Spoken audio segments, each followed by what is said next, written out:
or it's almost boring because it's same subject line or similar. I think there's some things in here. We'll take a few little rabbit trails, flip it up on its head a little bit, and try to make it. Hopefully it'll be good and fun for you. I don't know about education, but I do want to. Well, we're not here for an education. I've got parts of speech. Yeah, you got the part of speech. Yeah, we're going over with our kids. We're calling the class etymology, so we're building words.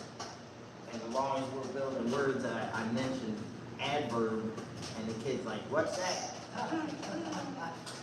So where do they learn pizza? I don't know. Oh, right. Yeah, they had to eat that. Wow. So Laura and I are taking them through the parts of speech. These are high school students. Some of Yeah. them, one of them's a senior. Yeah. Thank you. And so instead of making them just do a bunch of, we're going over these, I printed out a bunch of worksheets and we're going over them together.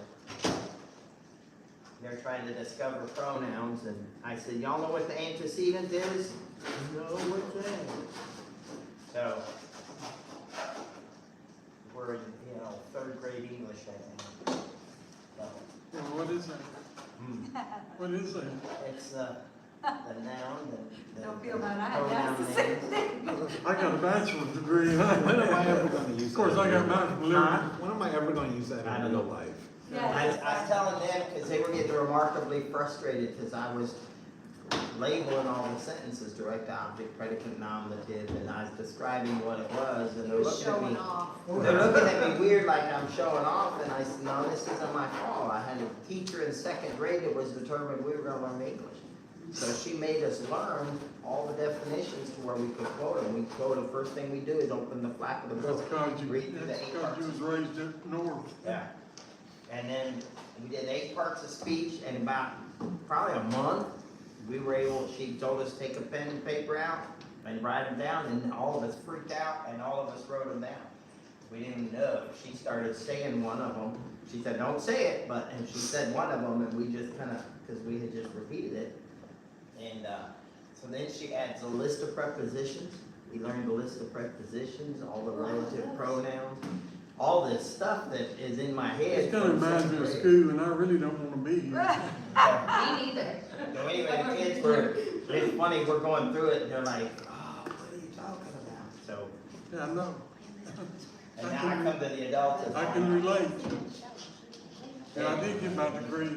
I did get my degree from Liberty. Yeah, and you know, there you can just mail it in, right? Just about did. But anyway, it's good to see y'all here this evening. Thank you for coming. Again, Grandma and Grandpa are out tonight and had a meeting. And they live in an HOA. And so they had a meeting they needed to be at. I don't know why, but some of these HOAs are. They want her on the board. Oh, they want her on the board? Is that what She they're wants to say no, she'll be back there. I was fixing to say, there ain't no sense in being there because they ain't gonna listen to you. Mine don't. I don't have an HOA.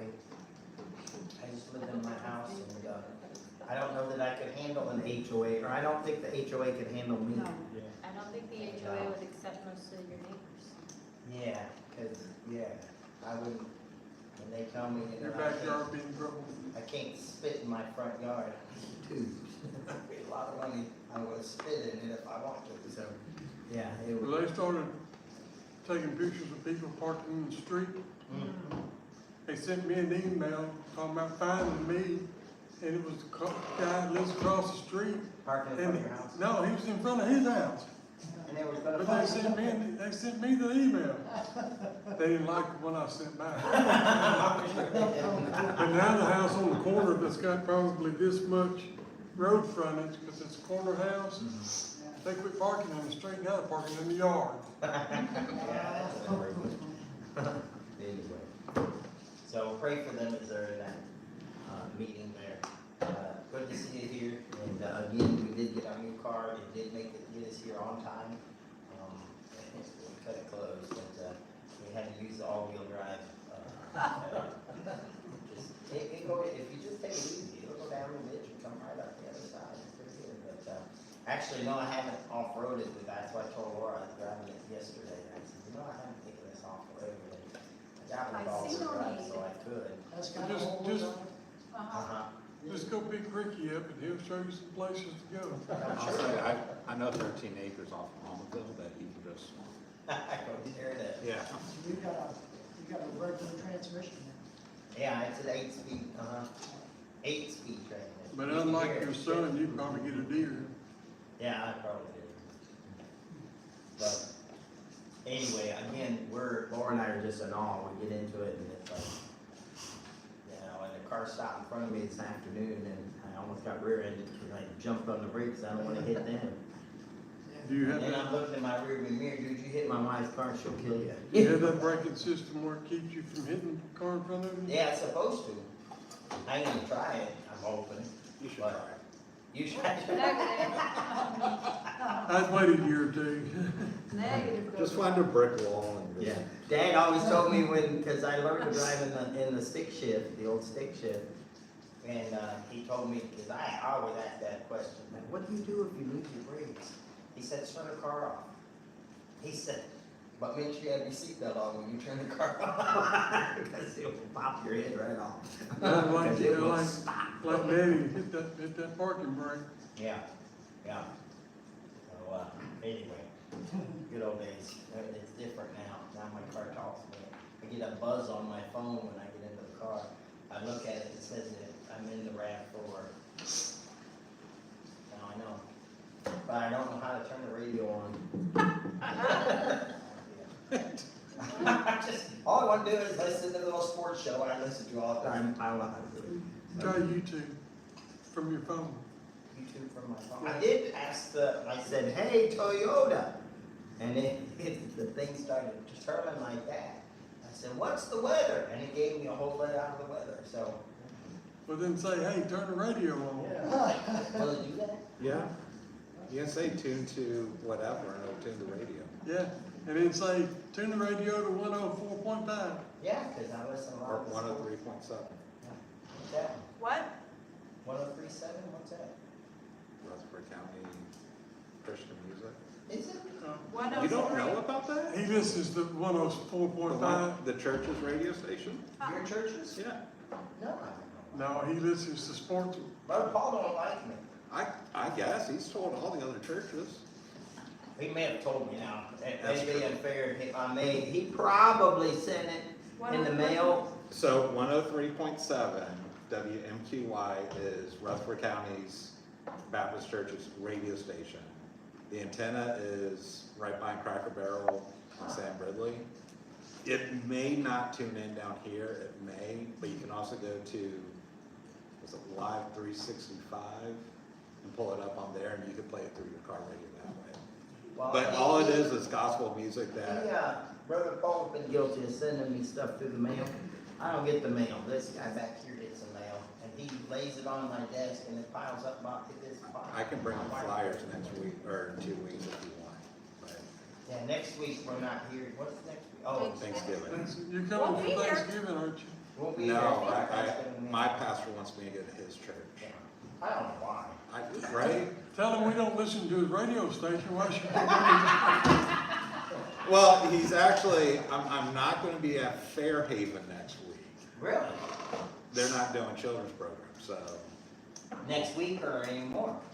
I will continue to be at Fairhaven until we get a new bus, because we're using Fairhaven's bus. So I've been authorized to buy one of your buses.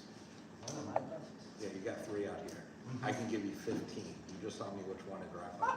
Get the one with air conditioning on. The only one, the last one on the edge, I don't own it, but the last one on the edge, I know the owner, but it's one of the older buses. The other two, Is it a 2013 or newer? no, I don't think it's 2013. I'd be surprised if it is. It might be. I have to look at it. It looks like it's not, but. As long as it's a 13 or newer, I can pay 15 for it and take it home. Yeah, but you're hard pressed for 90. $15? Huh? Yes, $15. That's a good deal. No, we're looking for 66. Yeah. But The 90's fine, it really is about a 66, honestly, but He doesn't want to go that big.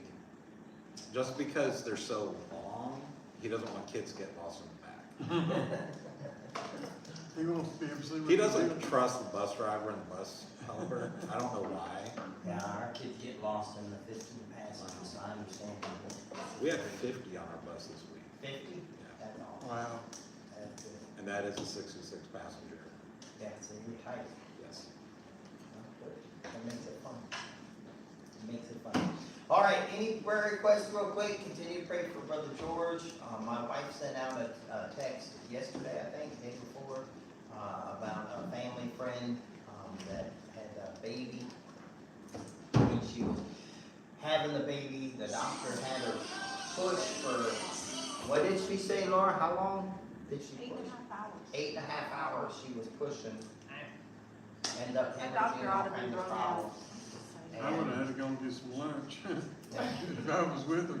Well, yeah, Laura asked me, what would you have done? I said, I had a doctor's head in my hands, and something like that. But, anyway, so she's in a bad way, having some bad results. She's got pneumonia on top of everything else, so somehow in the midst of all that, she got pneumonia, some sort of infection. And so just pray for her. She got a new baby in the hospital, and just pray for that situation. Carrie is her name, right? Care.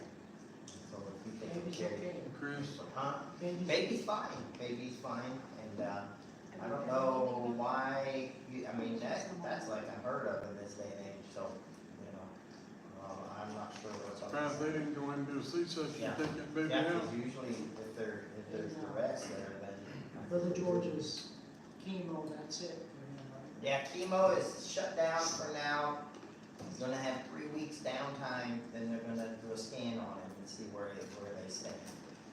And then also pray for his son, some family issues going on there, so, Marty, pray for him if you think of it. And, so. Chris, Huh?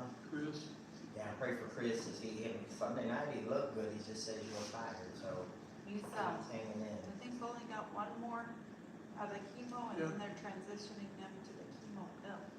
Oh, okay, that would be good. Are they talking radiation with him or no? I don't think so. I hope not. Radiation is. That's the thing about Chris, he had no idea. Yeah. None whatsoever. Had that fall at work, they did the overall scan of him and that popped on him, so, it's just one of those things and that, God, I think protected it, you know. If they get it done quickly and that would be awesome, so. All right, anyone else? Gigi? The teachers right now, just from personal experience, today was rough, and it's only gonna get worse, and we still have another week before we get rid of them. Yeah, Thanksgiving break, and it can't come too soon. Kids know about the break time weeks earlier. They'll come back from Thanksgiving break. Nice thing of coming back from Thanksgiving break is they're gonna be in Christmas mode for the next, 2 But then they're in weeks? better moods, Harley? because they want to make their elf happy. So they have to behave at school, so their elf will. My parents never, I can't threatened me dislike with the an elf. paddle, but not an elf. Can't mine dislike didn't have to, I already knew it. Yeah. It didn't help a whole lot. Yeah. It helps these kids. That's fun. I watched them beat my older brother and I'm like, I kind of watched them take care of my older sister, and I did avoid a lot of things. But in my old age, I've forgotten. Avoided, but anyway, let's have a quick word of prayer, and then we'll get into the lesson tonight. Heavenly Father, we love you. Thank you for this place. Thank you for the time we can be together. And Lord, more importantly, thank you for your word. Thank you for giving us access to it. And thank you for the Holy Spirit that gives us insight, instructs us, and teaches us your word. And Lord, thank you for a time like this where you just take out and time out life and just focus on your word for a little while. I pray that you wouldn't allow it to be a wasted time. I pray that your Holy Spirit would teach us something and help me as I try to present what I found in the chapter. But Lord, I plead with you that allow your Holy Spirit to speak to all of our hearts and teach us something as we go through this. And just focus on your word for a little bit. Bless us tonight. Lord, I pray that you be with the needs that were mentioned. I pray that you be with Carrie and the situation there, with the new baby and her health. I pray that you give it back to her. Be with George and help him as he is off the chemo, help his body recover quickly and give him strength and help the scan to be good. It'd be nice if everything was gone. I pray that you be with Brother Chris, same thing, and just bless him as he transitions to a different type of chemo. I pray that you encourage and strengthen him, and then be with Marty in the situation there, Lord. You know what's up. Bless that. And also, as Jeannie mentioned, school teachers are going through a tough time as the kids anticipate getting some time off and they're a little extra jittery. Bless them. Help us to learn something from your word, please. Tonight, in Jesus' name, amen. Amen. All right. We're going to, I told you we're going to do a little bit different with this. I put the outline of last week's lesson, kind of broke it down the last couple of weeks in there just to show this. We've titled this portion, the latter portion of Isaiah, as salvation. And I told you all this before.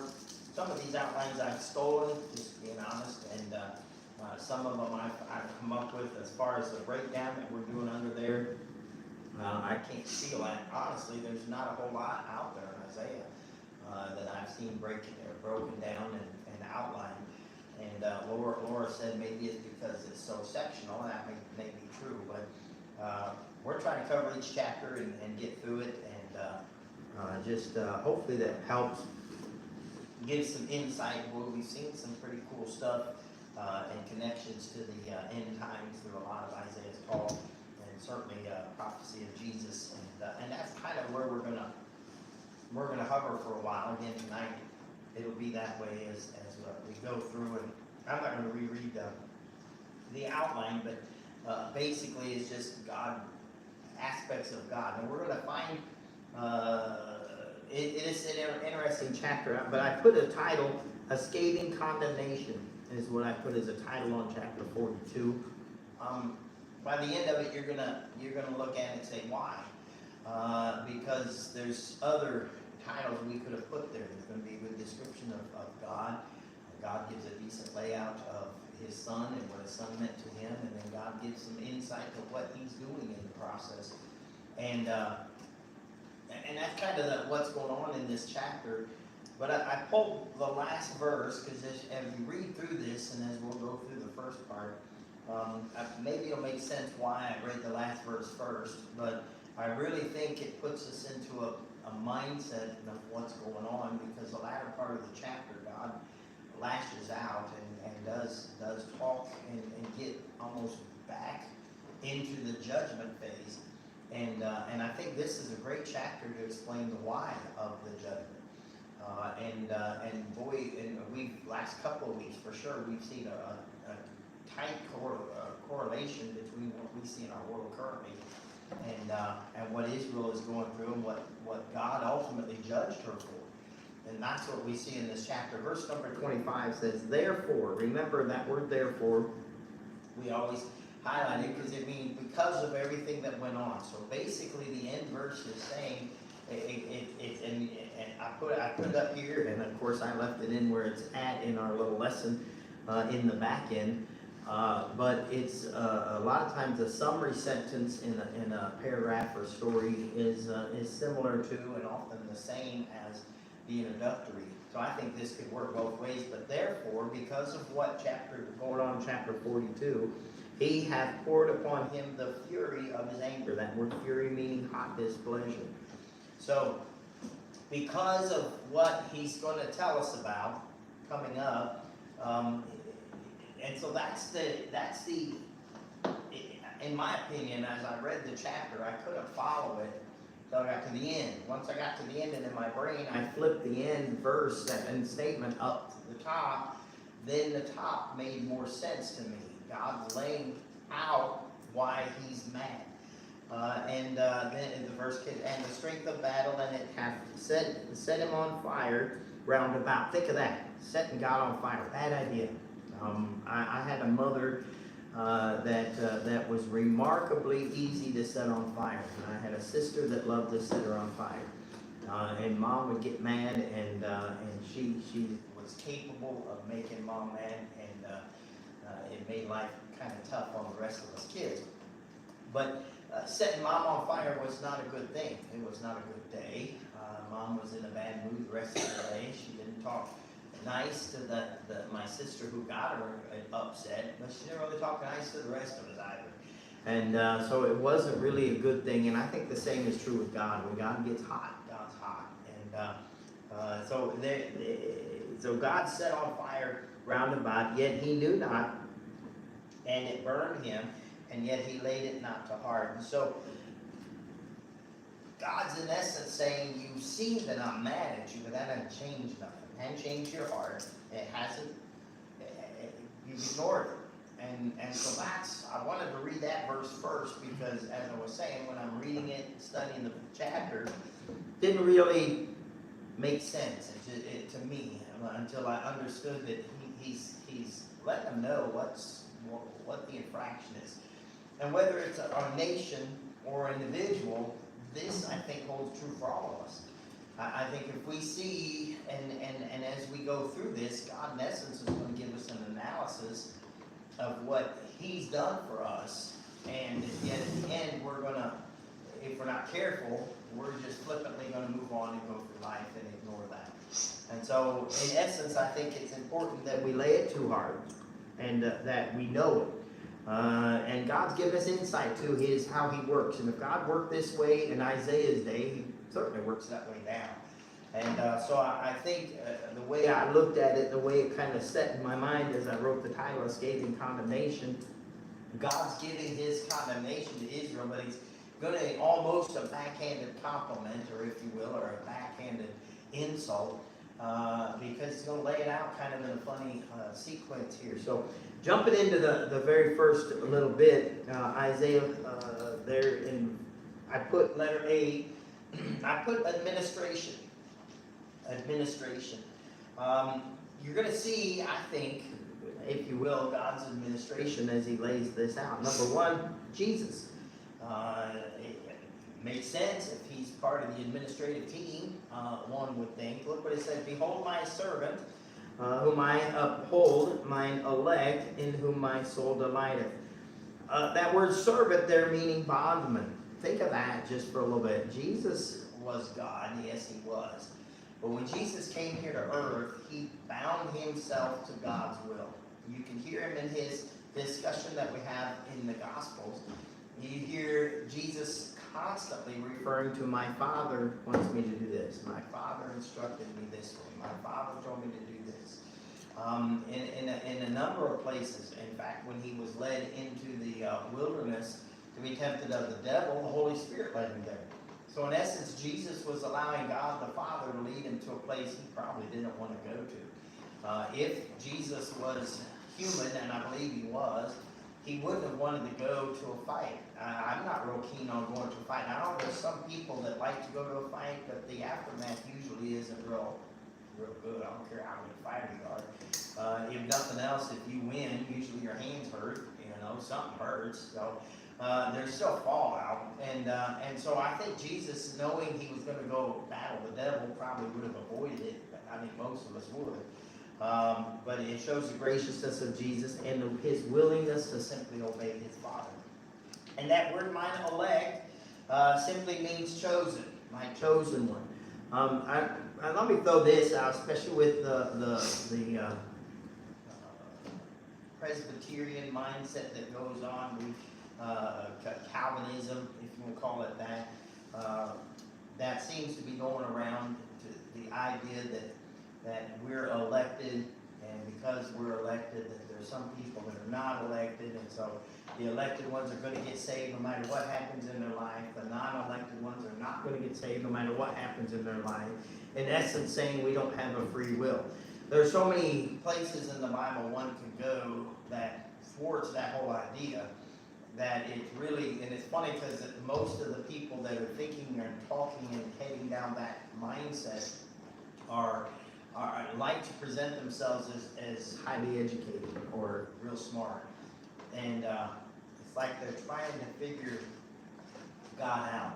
And that's when we get trouble, because we're human beings, we cannot figure God out. That's what faith is. Faith is me trusting God knows what he's doing. Faith is me following his word because he said do this way. Doesn't mean it has to make sense. In fact, most of us wouldn't follow God's word initially, but as we experimented in one aspect and saw God blessing because we tried to follow his word in one aspect, it taught us that there may be some benefit here, and we started to what we call grow as a Christian, and that growth process is just getting to a point where, okay, God said I need to do this, I'm going to follow his word. As I follow his word, he allows blessings to come my way. And it works, and I know in our case, giving, we've seen God take care of us through the years.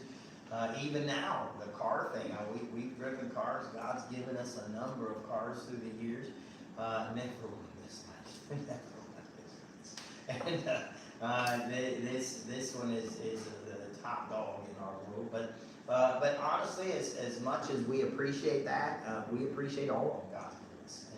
And honestly, I think that one thing leads to another, and that's the growth of Christian life. And we got to get to a point where we just follow God like Jesus did as a servant. Jesus did what God said to do because God said to do it.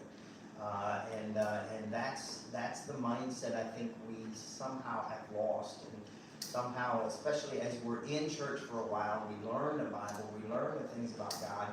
Now I think I know.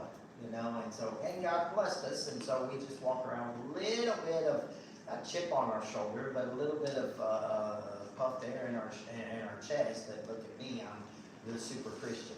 That's when we usually fall flat on our nose and get busted up, and God brings us to reality, because reality is we are nothing without him.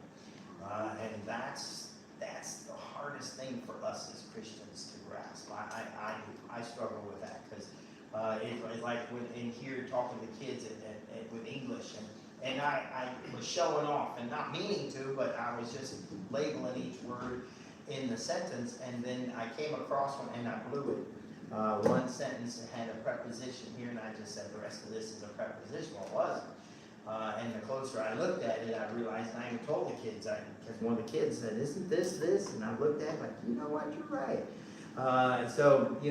Just when we think, woo-hoo, look at me, God brings us down to reality, and we're not as good as we think we are. So, stinking little kid, just go with the flow. Old guy tells you something, just live with it. That's what I told him. But You did it on purpose.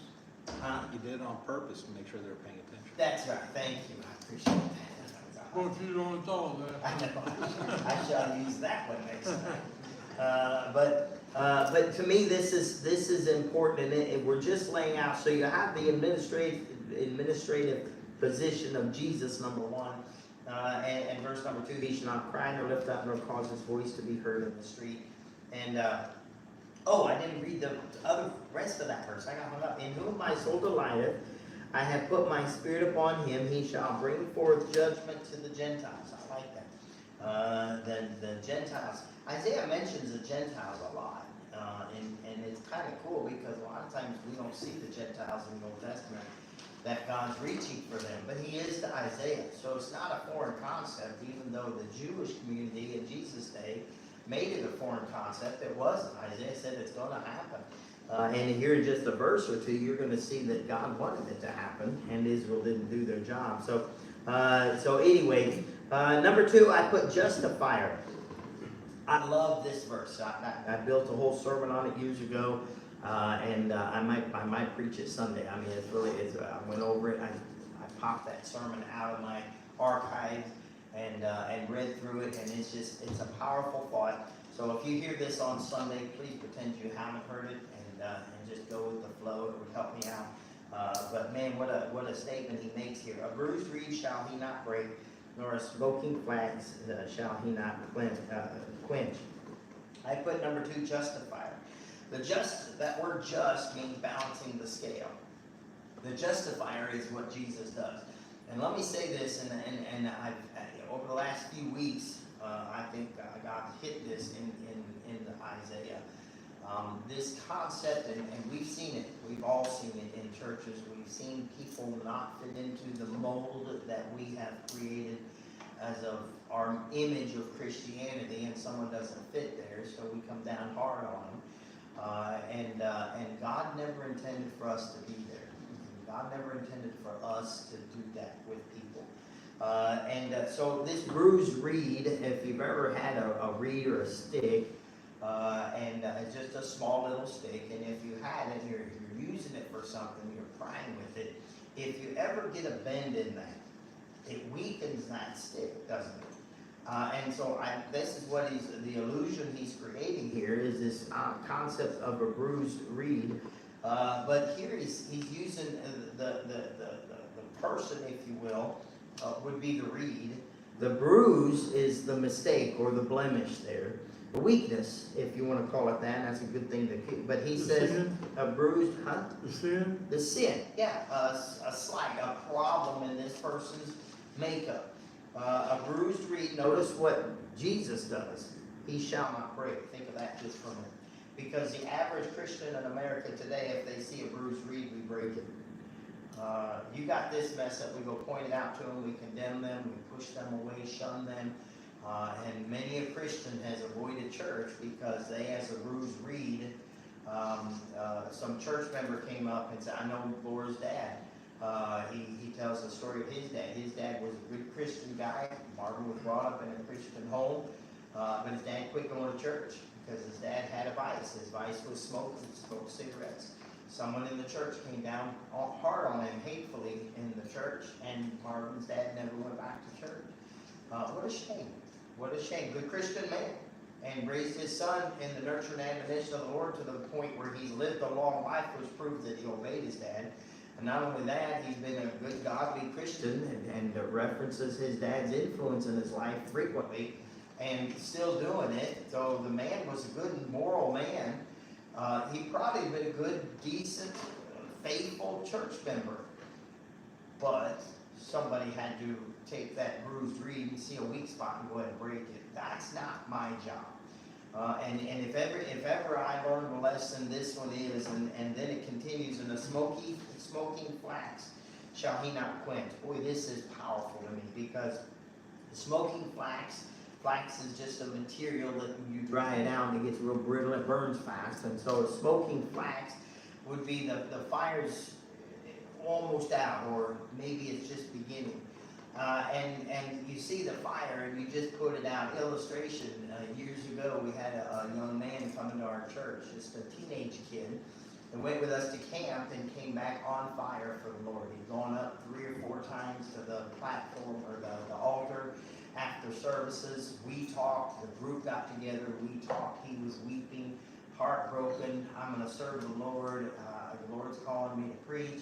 I need to do, and we talked. I tried to encourage him. We went back to the dorm, or the what do you call, cabin, and we spent a long time just talking. I tried to encourage him, or a couple other boys in the group that were leaning that way, and boy, it was, I mean, God's fire was working in those boys' heart.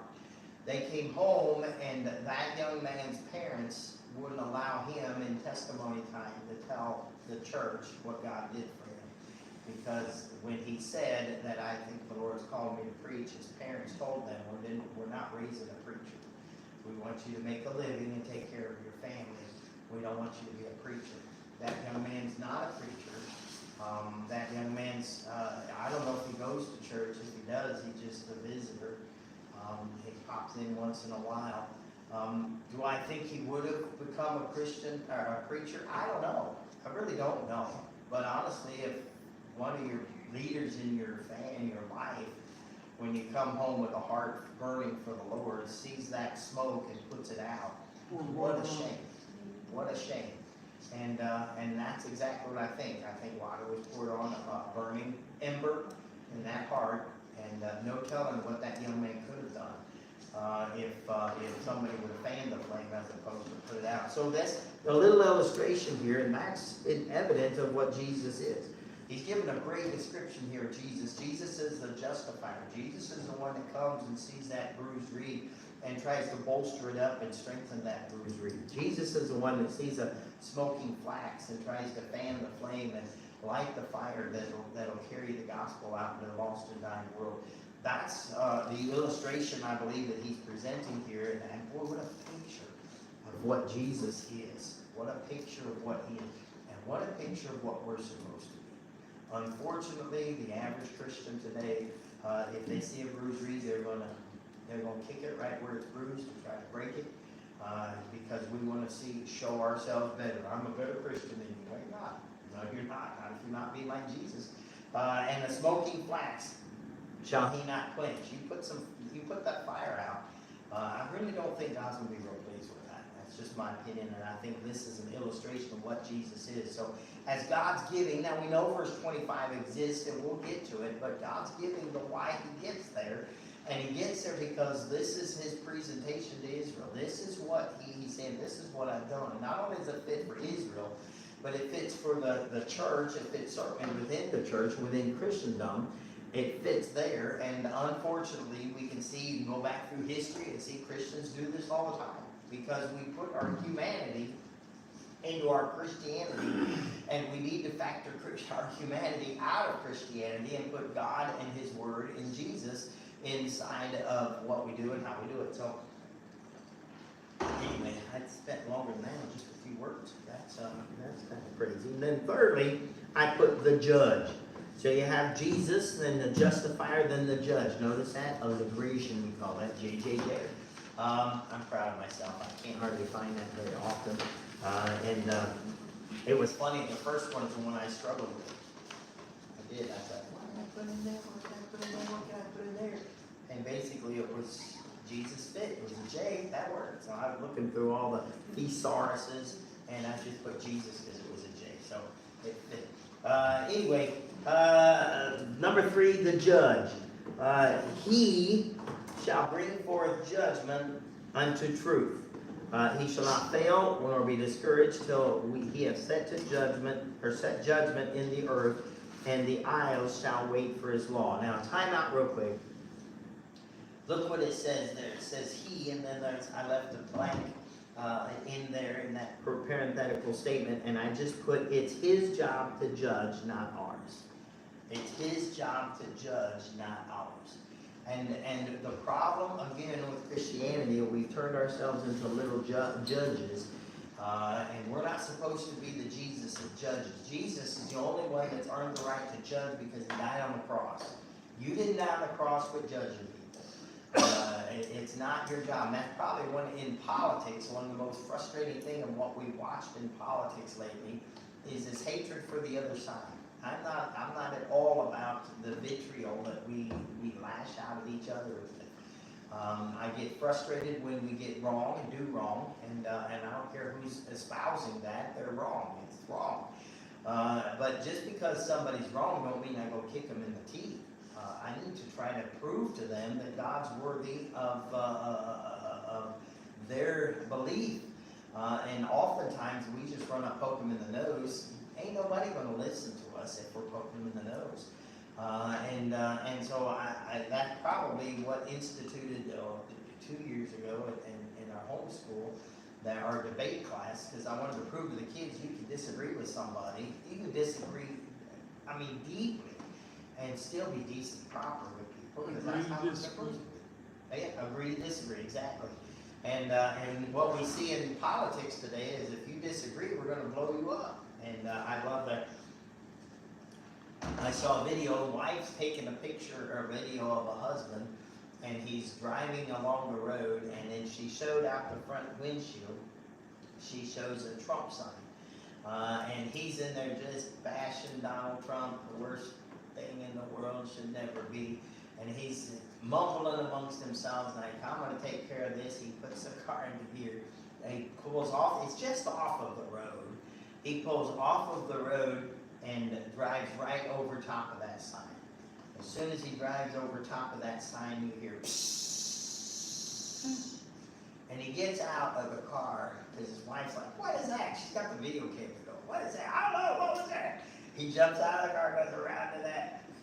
Somebody had put a 2x4 and put like 4 stakes up to it. As he went over that sign, he blew his tire out. He's like, pulls that up. This is how those people are. They're horrible. And I'm thinking, They're the horrible ones. You're the one driving off the road at their property, taking down their sign. I don't know who's the You horrible wouldn't have one. experienced their horribleness had you not been horrible. Yes. How to escape the horribleness? Stay on the road, dude. It's typical, it's just really funny to see. But here in talking about the judge, verse number 4, he shall not fail nor be discouraged till he have set judgment in the earth, and the isle shall wait for his law. I jumped over to Matthew chapter 12. Look what verses 17 through 21 says.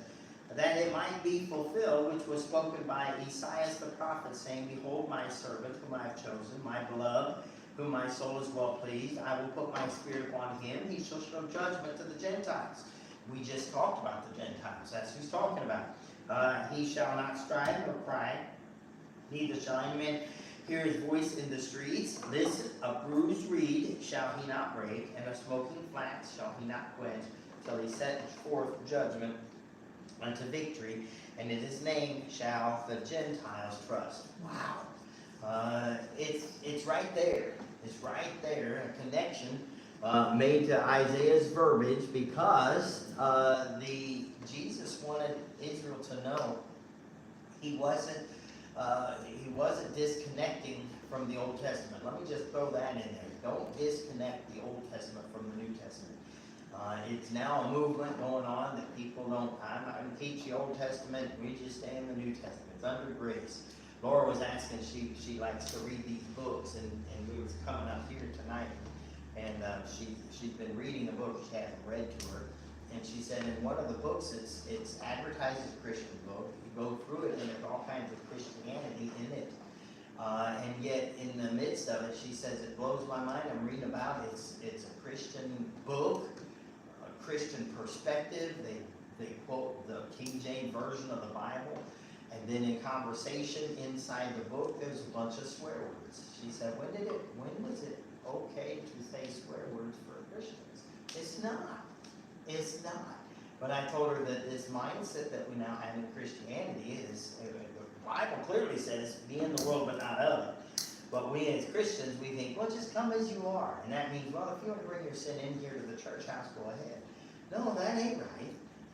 That ain't right. We're sinners by nature, but we're not supposed to glorify that sin. And something like that ought to be thwarted in our life, and we ought to get beyond that, and certainly not present it in a book and make money off of it, espousing or trying to correlate something that's obviously wrong before God, and yet say in a light to where it's okay, you can do it. But we see it all the time. We see people that label themselves as Christians, and they have gutters in their verbiage. And they'll even, I'm a church going guy, I go to church all the time, and I'm dedicated to the Lord, and I believe they are. But why not follow the Bible a little closer and think it through a little bit? So I'm not running out judging them, and I don't say nothing. They can talk however they want. It's freedom of speech, but man, oh man, can't we have some decency about ourselves? And I think the reason that we don't is because we've lost sight of really what we're supposed to be doing. And what Jesus shows us here is Jesus' objective was to be a bondservant to God. So I'm going to follow God even though I don't like doing what he says to do. And what an amazing concept. And then I put fourthly, under point number 1, whatever that was. What was it? Administration. Fourthly, I put Jesus as dad. Now, I'm not meaning anything cheap by saying that at all. I use the term dad as a term of endearment. I certainly didn't call him father in the Bible.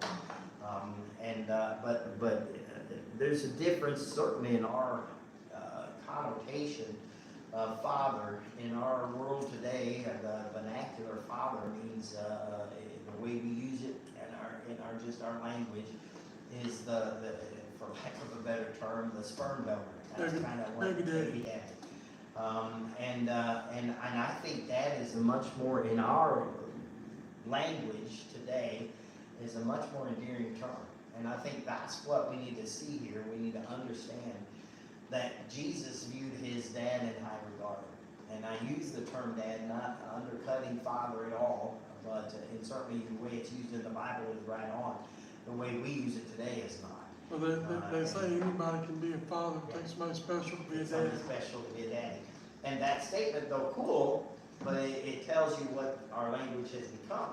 And so I wanted to make a differentiation there, so I put dash qualities of the speaker. So here we're going to get insight to God. Understand it in the therefore is coming. All this is written to give credence to why judgment's coming to Israel. Why verse, what was it, 20, whatever it was, 5? Mm-hmm. Why verse 25 is there. This is included in that, and as you think on it, and you think of it in this regard, God's putting forth a presentation of, I should have been followed, why didn't you? And that's kind of what we see here. So I put a little I under there, a little Roman numeral 1. The Almighty Creator. Verse 5, thus saith God the Lord, He that created the heavens. Now you remember that word Lord, when it's all capitalized like that, means Jehovah Almighty. It's the highest mention of Jesus' name or the Bible or God's name. And He that created the heavens, talking about His creation, and stretched them out. And He that spread forth the earth, and that which cometh out of it, He that giveth breath unto the people upon it, and spirit to them that walk therein. Wow, Almighty Creator, not a little Roman numeral 1, the Almighty Creator. Just think of that. If you want to say how good somebody is when they make something, and you look at how their credibility and what they do, and you say, wow, that's what they did. What made God Almighty to us is He made us. I mean, from nothing, He made us. And somebody say, no, He used dust to make us. Who made the dust? He made the heavens and the earth. So He took and made the fabric by which we were made, and He took the fabric of what was made, and He formed us in His hand and breathed into our nostrils the breath of life. And so He did it all. He did it all, and what a blessed thought. So when you're thinking of the qualities of the speaker, we see the Almighty Creator, and giveth breath unto the people upon it, and spirit to them that walk therein. And then little Roman numeral 2, Almighty God's promise to us. Verse number 6, I, Lord, have called thee in righteousness. I will hold thine hand, and will keep thee, and give thee for a covenant of the people, for a light of the Gentiles. And I put in that parentheses, Israel's job was to give us the Messiah. Israel's job was to give us the Messiah and tell us about it. I should have added that in there. Israel failed in their job. We should have known the Messiah was here. And if Israel missed him, we shouldn't have missed him. But we missed him because Israel didn't tell us. Jesus had to show himself to us. And in large part, he used the Apostle Paul to do that because we didn't see it. Because we didn't know. Because Israel didn't do their job to teach us. And so God gave the covenant of the people. So He talks about Israel there. And He's called them to righteousness and He promised to hold their hand and keep them. So He's taken care of Israel for what reason? For a light unto the Gentiles. The whole reason Israel was here, and Israel was given Jesus, and Israel was given the tabernacle, and Israel was given all the feasts and all that was to show the Gentiles that Jesus was coming, the Messiah was coming. In verse number 7, to open the blind eyes, to bring out the prisoners from the prison, and them that sit in darkness out of the prison house. A time out real quick, just think, what if Israel had done that? What if Israel had told the Gentiles, instead of shunning the Gentiles, what if they would have said, hey, we're not going to buddy up with you because you're polytheists and you believe in all these gods. Let me teach you and introduce you to the one true God, and you can join us. And there are many Gentiles in the Old Testament that did join up with Israel. And what if Israel had done their job and focused on getting the story of the Messiah out to the Gentiles? Do you really think Israel would have missed the Messiah when He came? They would have been teaching the Gentiles and making sure the Gentiles knew and showing them the picture of what it all stood for. And what did they do? They hoarded it, and they became ignorant of what they were hoarding. know what they had, and they didn't tell anybody. And we're guilty of that. We have salvation, and we don't tell anybody, and we hoard it to our own ignorance. And what a shame that is. But Almighty's promise to us is little Roman numeral 2. Little Roman numeral 3, the Almighty's warning. The Almighty's warning. Look what verse 8 says. I am the Lord, that is my name, and my glory will I not give to another, neither my praise to, notice the last two words, graven images. Here's Israel's big faux pas. And it's not just Israel's big faux pas, it's America's big faux pas, and everyone else's big faux pas, Christians' big faux pas. What do? We give our allegiance to something other than Him, and that becomes an idol. My wife knows this. If left alone to my own devices, I would become a sports addict. I would be so addicted to sports, I would be useless to society. I Like your love it. son? Like my son. And my son gleans a lot from his dad. And so his knowledge of, when I was a little kid, I had baseball cards. And I used to keep track of the trades that went on in baseball. And I'd have the players, and I would put the player when they went from this team to another team in the box with the other team. And in some cases, and I didn't know what I was doing, I took an ink pen and scribbled out, in one case, the Pirates, and put Cubs up there on top because he had traded teams. I mean, I was all in. And, $2 million cards worth yeah, $2. that lucked out, the guy wasn't worth nothing, but there's some of my cards that are scribbled on and marked out that way. I knew the backs of cards. I knew the players that were good. I knew, in many cases, I knew where they were born. I knew, I didn't memorize their birthday or nothing, but I knew a lot about, I used to be into it. I'm glad I didn't live in this generation, because with all the information you could get, I would have been in trouble. I only knew it was on the back of the card, or what I heard the announcer say. I didn't know nothing else about it. Now you can know everything about people.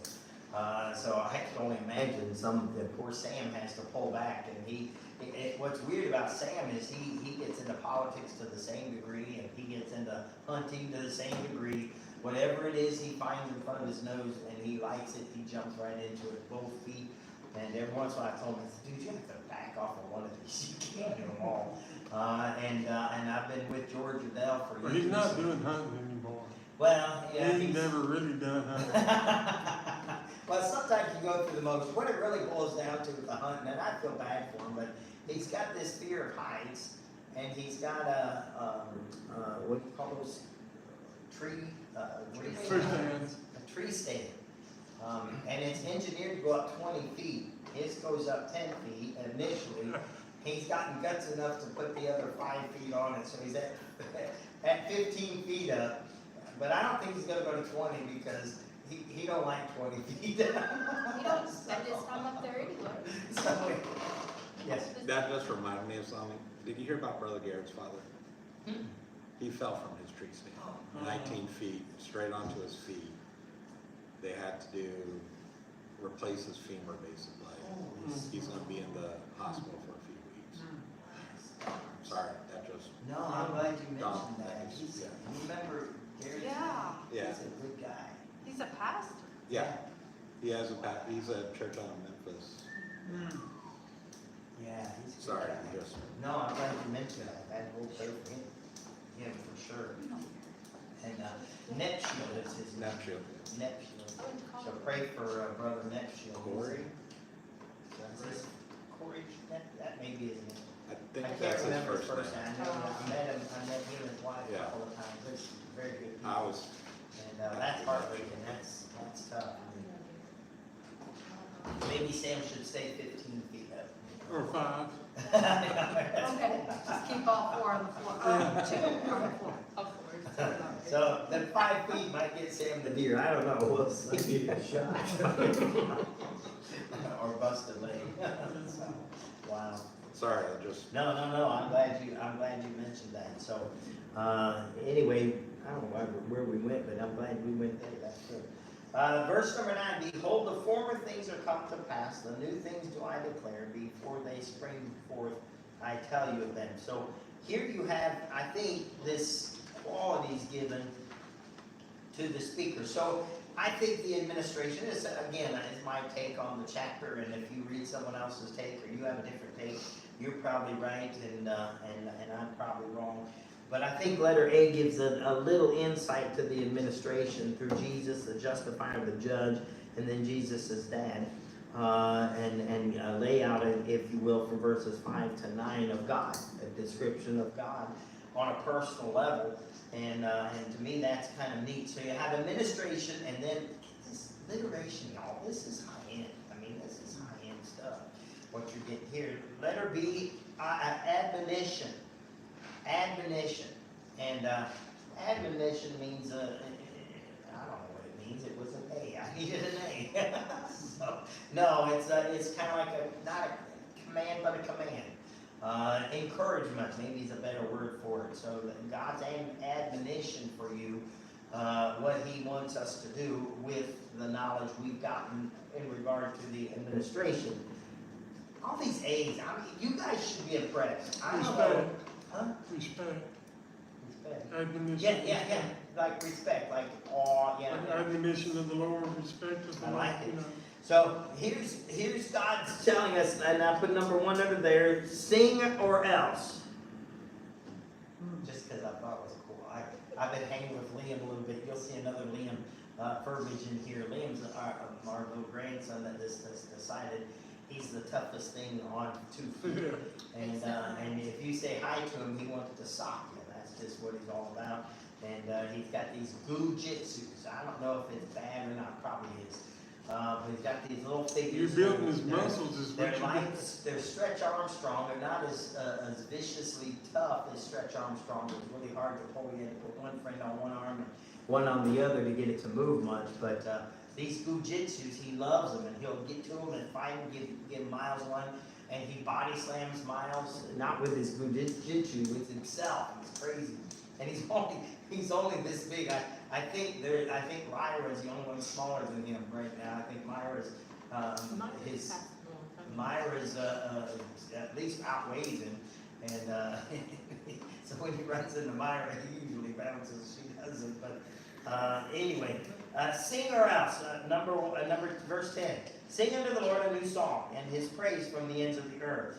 Ye that go down to sea, and all that is therein, the isles, the inhabitants thereof, but the wilderness of the cities therefore, or thereof, lift up their voice, the villages that Kedar doth inhabit, let the inhabitants of the rocks sing, let them shout from the top of the mountains, let them give glory unto the Lord, and declare His praise in the island.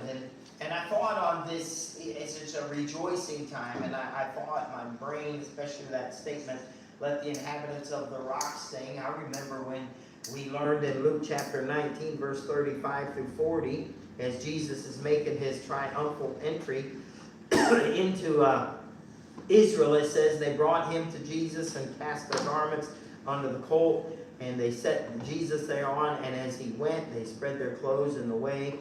And when He was come nigh, even now the descent of the Mount of Olives, the whole multitude of the disciples began to rejoice and praise God with a loud voice for all the mighty works He had seen, saying, Blessed be the King that cometh in the name of the Lord, peace in heaven and glory in the highest. And some of the Pharisees from among the multitude, the snooty religious folk, from among the multitude said unto Him, Master, rebuke thy disciples. Listen to what Jesus said. And He answered and said unto them, these should hold their peace, the stones would have cry out. Again, Jesus is reaching back to Isaiah, to these Pharisees, the religious guys, should have known Isaiah. And He's saying, I'm doing exactly, hey, listen, y'all, I'm doing what Isaiah prophesied I would do, and y'all were too dumb to see it. And over again, you see that. And when He's mentioning and linking them back to Isaiah, Isaiah is one of their favorites. You study Israel folklore and Israel's the way they educated it. Isaiah was the book in their minds, and they studied it, and yet they missed it. And Jesus, even though He was here, kept referring back to Isaiah and say, listen, He told you that I was coming to the Gentiles. He told you I was going to come, and the rocks were going to cry out, or the inhabitants of the rocks would cry out. Jesus says here, good praise it, the rocks are, if nothing else gonna holler, the rocks are gonna cry out. And why? Oh, that's right, God made the rocks, and God was happy Jesus was there. What an amazing thing. And then, go ahead. Jesus at the what? Where? Luke- Oh, at the triumphal entry. I did that fast, I know, I blew through that. Why does he, Triumphal is the goal. why does he talk about islands so much? Islands, I don't know. I mean, they were in a desert. I don't know, and I wonder if the islands were in reference to, like here, when we go on vacation, a lot of us go to the Caribbean because the islands are so fertile and fun, laid back, calm. Maybe, the islands around them, maybe that's what it was, but you're right, islands are mentioned frequently. I'll have to look into that and see if there's any reason why, anything that connects that, but. I wouldn't think they would be around a lot of islands. I know, because you're right, it's a desert place. Yeah. But, and travel there wouldn't have been easy to get to. But, interesting, yeah, a good question. It's a bad question because I don't know an answer to it, so I guess it's that. I'll ask Pastor Paul. Yeah, put it on, he's the bishop. Ask him. I put number 2 here. Number 1 was singer L's. Number 2, patience is gone. Patience is gone. Verse number 13, the Lord shall go forth as a mighty man. He shall stir up jealousy like a man of war. He shall cry, yea, roar. He shall prevail against his enemies. That word jealousy means envy. So he's going to stir up envy. People are just going to go crazy. Have we not seen that in the world today? People are going crazy and just doing silly things. And then verse 14, I've long time holden my peace. I don't know if I did that. I have been, that's right. I have long time holden my peace. Notice I switched it down here. I have been still and refrained myself. The reason I did that is because as I was going through it, I started breaking it. I was going to go to I have long time and I have been still in refraining myself, but it changed from the I have to the I wills. I put the I wills of God. Notice what God's going to do here, and I should have backed that up, but I didn't. He'll be all right. 14b says, I will cry like a travailing woman.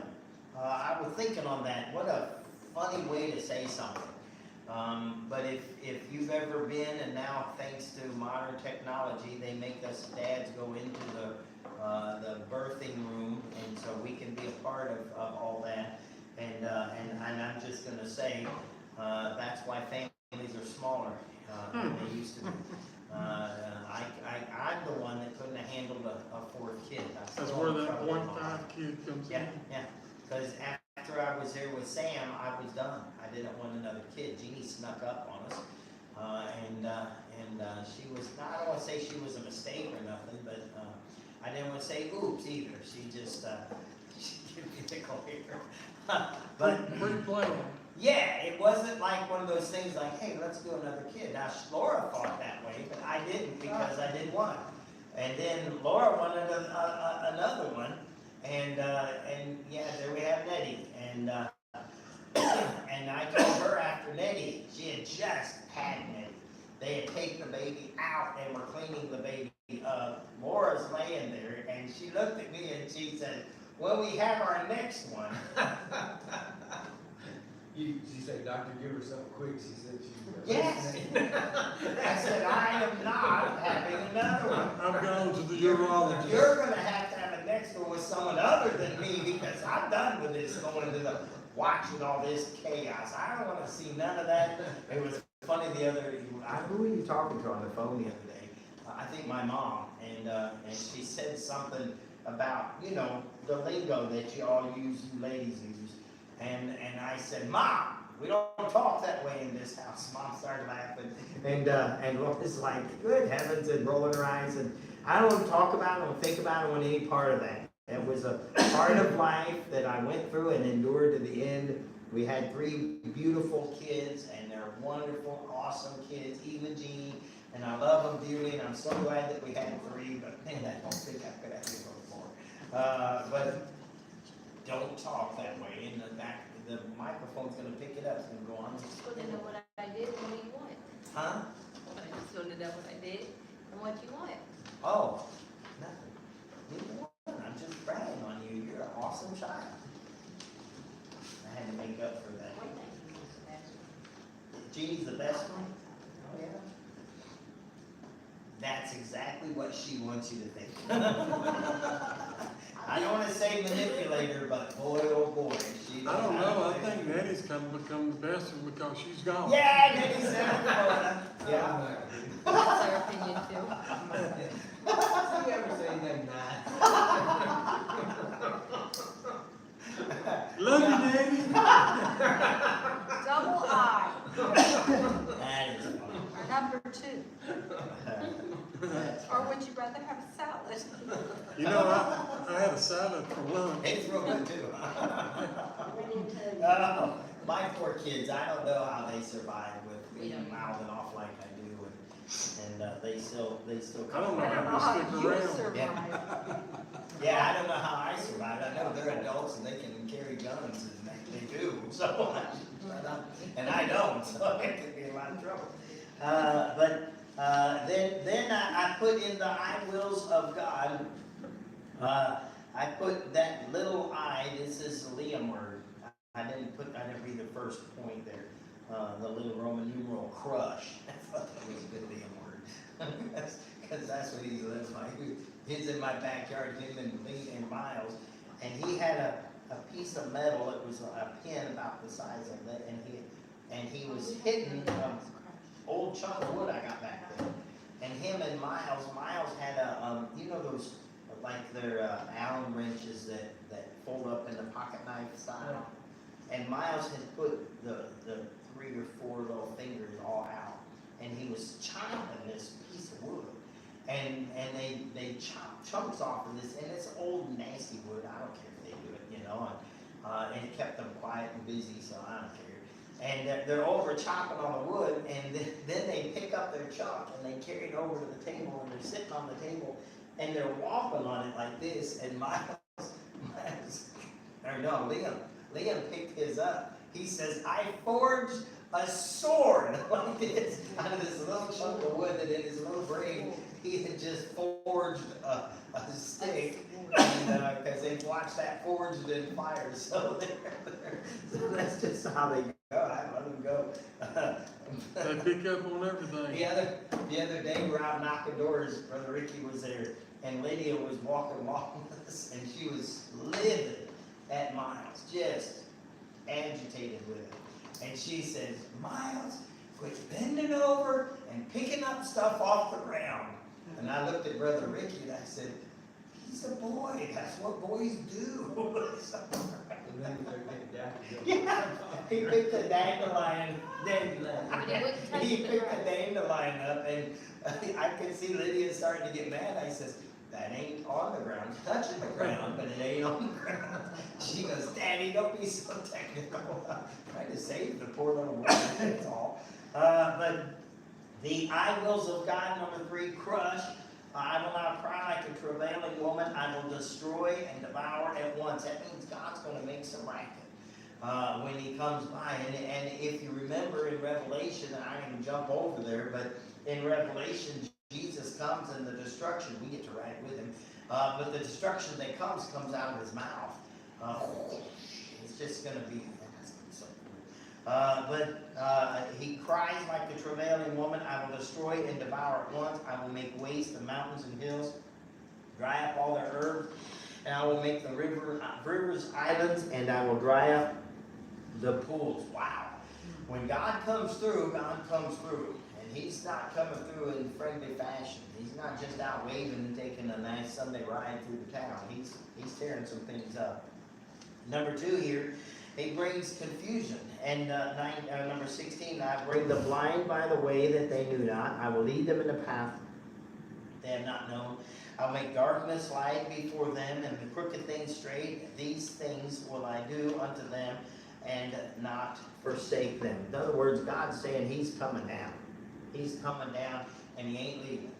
He's taking care of business. It's not a very comforting thing for the one being judged in this case, And I didn't jump, and I could have, and we could have made a whole run through the book of Revelation of when the judgment's coming, but that's what he's alluding to here. He's saying, I'm coming through, and I'm doing some clean up. My mom makes me think of mom used to come to my bedroom, my bedroom, we were in an old house, and I had, really, it wasn't, I think it probably was an offshoot room, maybe like a walk-in pantry, what it really was, one real big room.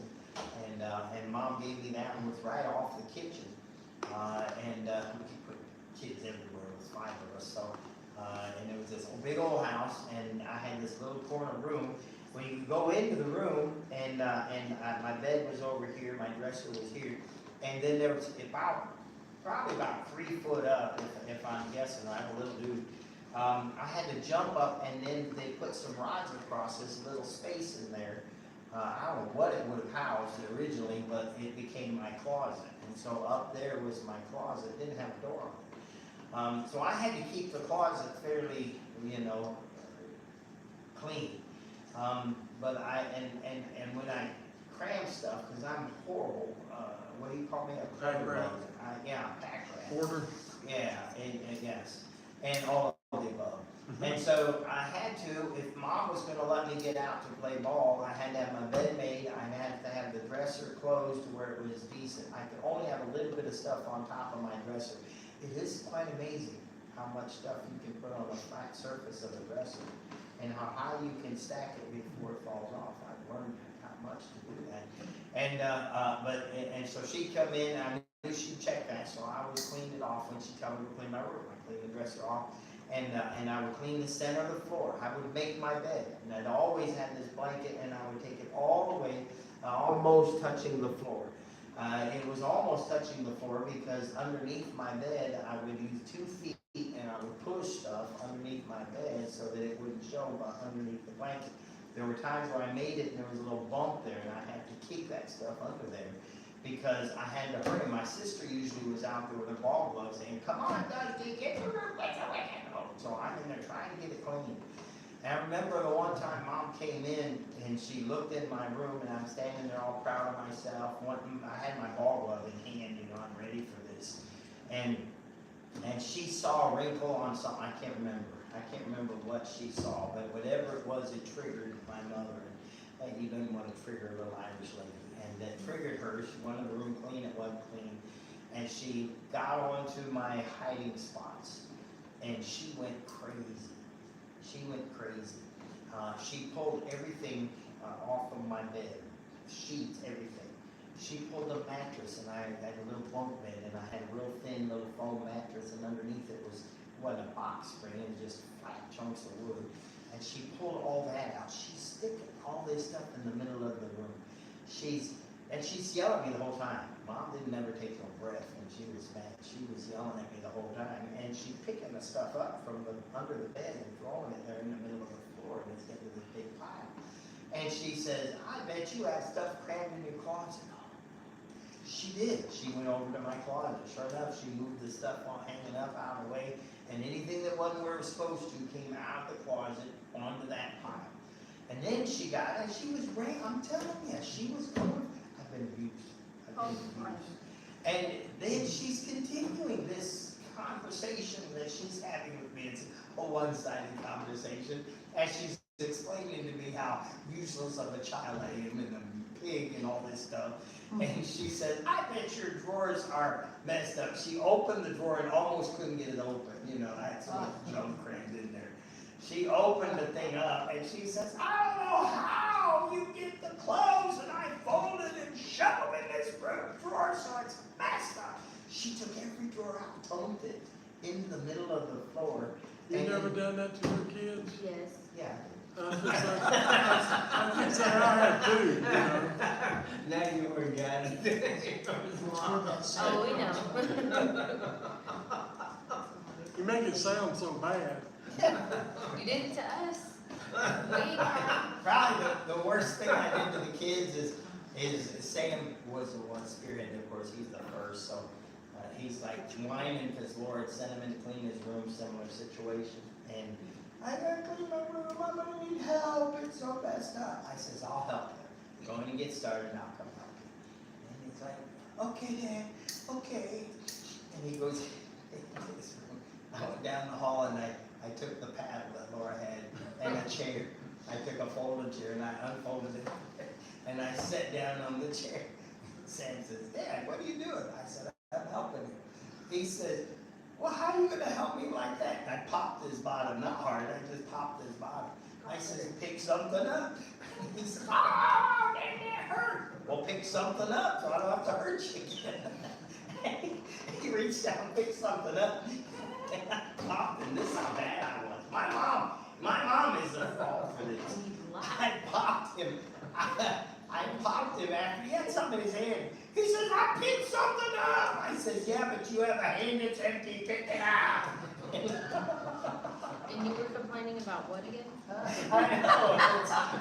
I was explaining to you the flaw that I had in my personal life, put there by my mother. And Brother Steve explained it, put there by his mama too. So, You have to say the 7 Hail Marys tonight. yeah. You ever heard of purgatory? You're going down, man. You're going down. So, anyway, I don't even know where we were. The C crush. on the bottom. It's C. Okay, yeah, confusion. So all that chaos, that's what God's doing. He's just stirring up, and he's going to eventually, we know, Revelation tells us he's going to destroy that and take care of that. Then letter C, accusal.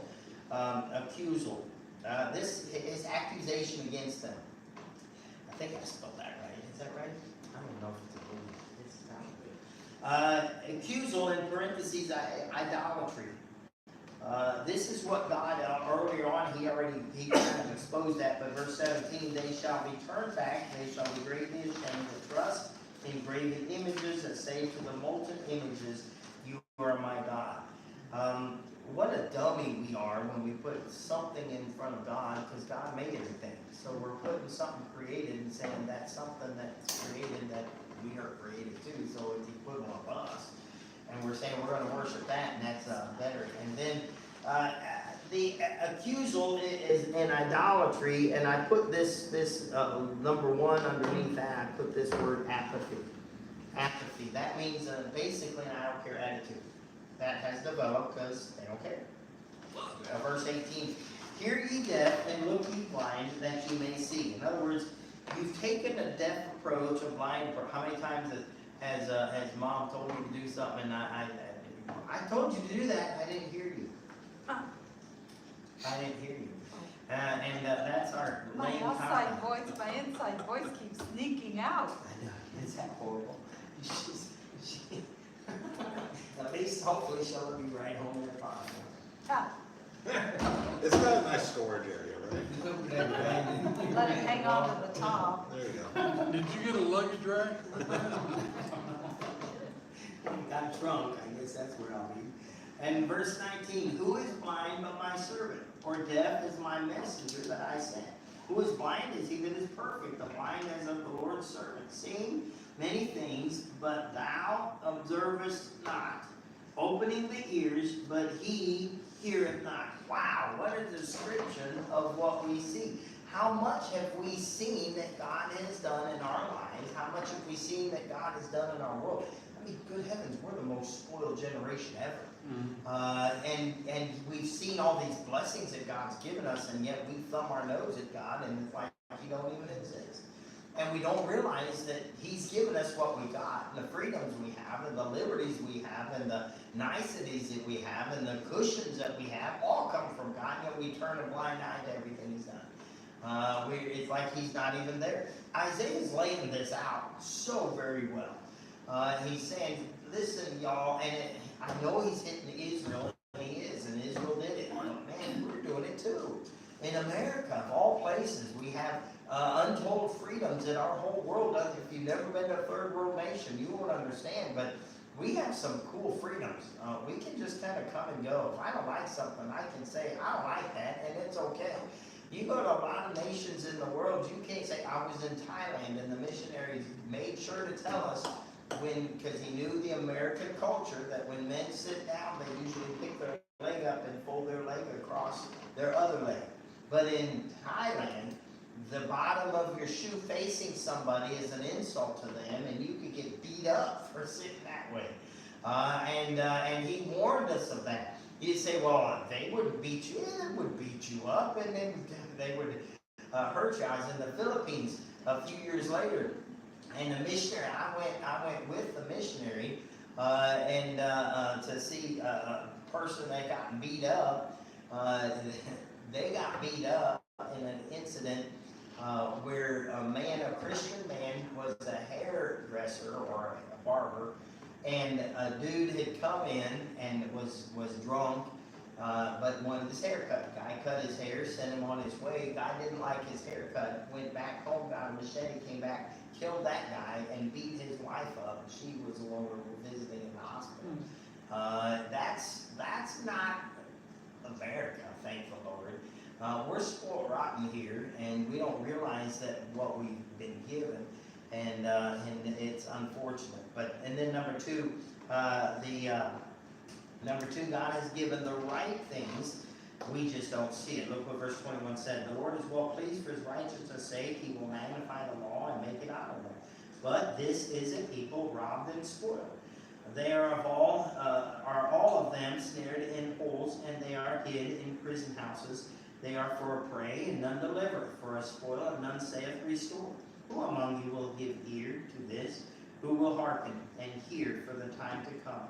Who gave Jacob for a spoil and Israel to the robbers? Did not the Lord, he against whom ye have sinned? For they would not walk in his ways, neither were they obedient unto his law. All that is the accusation against Israel that leads us to verse number 25, God's just judgment. God's just judgment. Therefore, in other words, he's just in judging. They've earned it. He's done everything in his power to keep them from being in a position to have to be judged, but they foolishly, or we foolishly, thumb our nose at his device and his input and the blessings that he gives us. And so, therefore, he hath poured upon him fury or hot displeasure of his anger, and the strength of battle, and it hath set him on fire round about. Yet he knew not, and it burned him, yet he laid it not too hard. Wow. What a scathing accusation is being leveled against Israel, and a scathing, I should say, scathing condemnation has been put at the feet, I believe, of us today, even the Christians. Soul winning is a dying, an old dinosaur, archaic behavior. And when I was a kid, all churches did it. All churches went knocking doors. It was the way that we do it. Well, it's old and archaic. No, it's not old and archaic. Jesus said to do it. Tell people about Jesus. That's old. Well, let them find out about it on our website. No, go tell them to you face to face. It still works. We've gotten to where we just thumb our nose at everything God's told us to do, and we don't think I've been accused. We had a piano recital in here a few weeks ago, and circumstances had worked out where we were helping this lady out, and she came in, and she looked at our church building over, and wow, this building is old school, she said, and I kind of smiled and said, yeah, so are we. And she said, really? She said, you just use the piano and organ? I said, well, most times just the piano. I don't want nobody playing the organ, so it's just the piano. And I said, we kind of do things, the old school way. That's just how we do it, and yet we're odd ducks now. And it used to be church was that way. And she said, look, there's hymnals. Y'all still use the hymnals? Yeah, just the old hymns. That's what we do. We don't watch a bouncing ball on the screen. I'm not opposed to that. I thought of putting screens up there and doing the bouncy ball thing. I think I just know our, I don't know how many of us can read. So we just use a TV. It's a comfort. Comfort ephone. Just double click here so it can go to the next slide. But anyway, to me, this Israel, but yet a scathing condemnation on us. And though you read the first part of it, that's where I struggled in this. Because you read the first part of this, and man, it's uplifting Jesus, it's uplifting God, talking about all the things God's done for Israel. And man, it sounds like, man, this is just a celebration of God. In reality, God is not really celebrating. He's just saying, hey y'all, you might be mad at me for judging you, but you earned it. Because you didn't do what I said. And I found this a rather intriguing little study of this chapter. And like I said, it took me a while to get to a point where I realized what was going on. Just because the perception initially is, when I got to that therefore, and I'm like, oh, I see what he's saying. He's kind of laying out the why before he gives what's happening. And so that's why I took that approach. I'm probably wrong, but I'm sure the teachers, the doctors know what they're talking about. I ain't a doctor, ain't even a nurse, wouldn't even know what an orderly is. So, and I done told you my hospital experience is I kind of want to institute that room for the dads. That would be a way to increase the population. You know? All right. Let's. Any questions? Anywhere on that? All right. Let's pray. All right, Heavenly Father, thank you for this time. Lord, thank you for your word, and thank you for what we can see in it. Lord, and if nothing else in this chapter, we can see the one. And Lord, you've given us so much, and yet we're so spoiled that we just shrug it off. It doesn't matter. You know, we've developed an apathetic mindset, an apathetic way of operation and behavior. And yet, Lord, you've laid it out here for us to see that what happened to Israel was judgment that came to them, certainly with Babylonian captivity. Predicting, though, that one day Israel was going to face some heavier judgment from you. But Lord, we fit into that category too, and unfortunately, way too often we fit into these infractions of Israel. We as Christians, Lord, help us to get things right and do it the best we can, as right as possible, to avoid any judgment from you. Bless us, Lord, as we go home. Keep us safe and bring us back to the next appointed time. I pray in Jesus' name. Amen. Thank you very much. You are dismissed. Head to the border. Yeah, head to the border. It looks weird going and see UT and Power T on the Michigan Hill over there. I'm starting to be in Minnesota. Yeah, you're influenced, right. This guy over here in the Bama shirt. I done lost. He's coming for the scraps. Yeah. We gotta see what the college rank was